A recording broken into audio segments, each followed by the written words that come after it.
नमस्कार।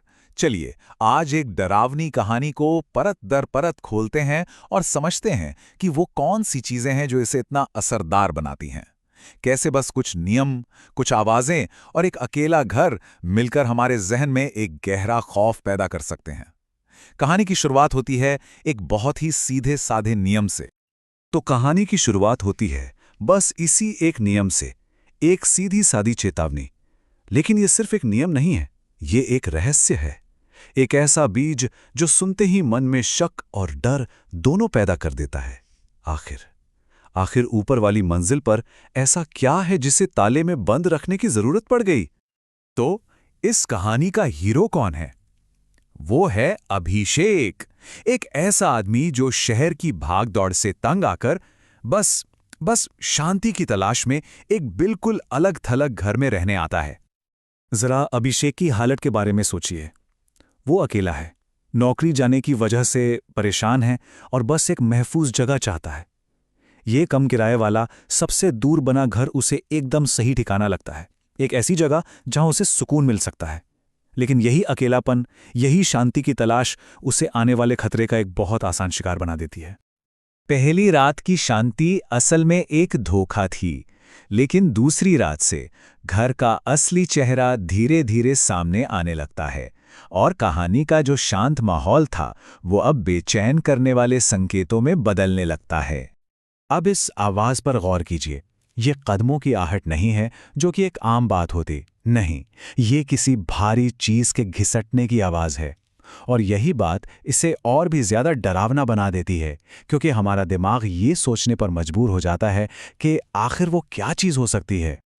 और पता है, कहानी लिखने वाले यहां एक बहुत ही चालाक तकनीक का इस्तेमाल करते हैं। इसे कहते हैं सेंसरी हॉरर।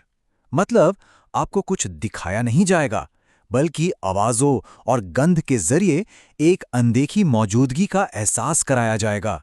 ये डर को और भी गहरा और असली बना देता है।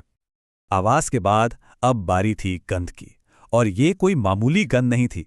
पुरानी अगरबत्ती जो किसी पूजा या रस्म की तरफ इशारा करती है, और साथ में सड़ते हुए फूल जो मौत का प्रतीक हैं।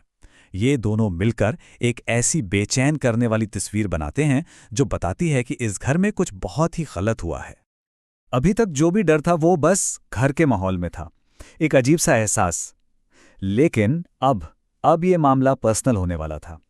घर में जो भी है वो अब सीधे अभिषेक को अपना निशाना बनाने वाला है। और ये होता है ठीक रात के 2:17 पर, 2:17 AM। ये कोई अंदाजन समय नहीं है, ये इतनी सटीकता से बताया गया है मानो कोई रस्म हो जो हर रात ठीक इसी वक्त दोहराई जाती है। घिसटने की उस बेजान आवाज के बाद अब एक बहुत ही इंसानी आवाज सुनाई देती है, एक औरत के रोने की।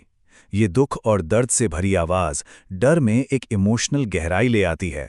अब ये सिर्फ कोई अनजाना खतरा नहीं, बल्कि किसी की दर्दनाक कहानी का हिस्सा लगता है। और फिर वो पल आता है जो सब कुछ बदल कर रख देता है। एक फुसफुसाहट जो अभिषेक का नाम लेती है।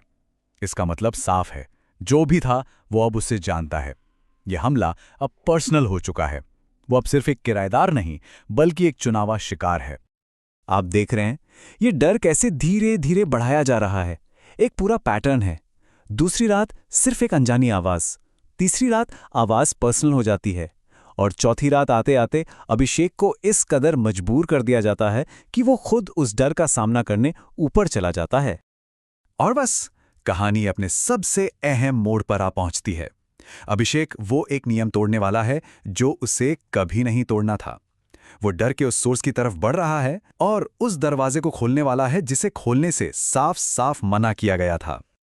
एक पल की खामोशी, और फिर उसने वो ताला खोल ही दिया। अंदर जैसे दशकों से बंद एक दुनिया थी।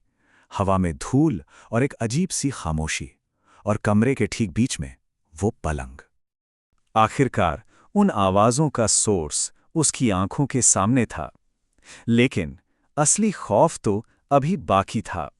शरीर पूरी तरह से सूख चुका था, जैसे कोई पुरानी मम्मी, लेकिन उसका चेहरा बिल्कुल ताजा था। और वो आंखें खुली हुई थीं, और वो सीधा अभिषेक को घूर रही थीं, जैसे वो बस उसी का इंतजार कर रही हों।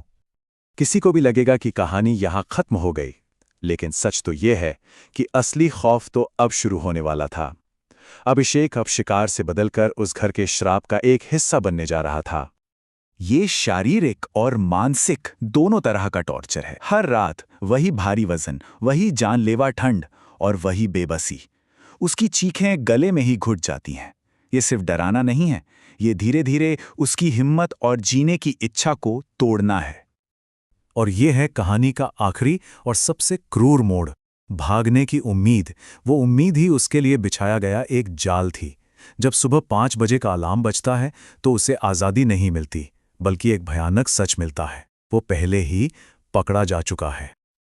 और अब कहानी का आखिरी पर्दा उठता है और पता चलता है कि ये अभिषेक की कहानी थी ही नहीं, ये तो एक चक्र की कहानी है।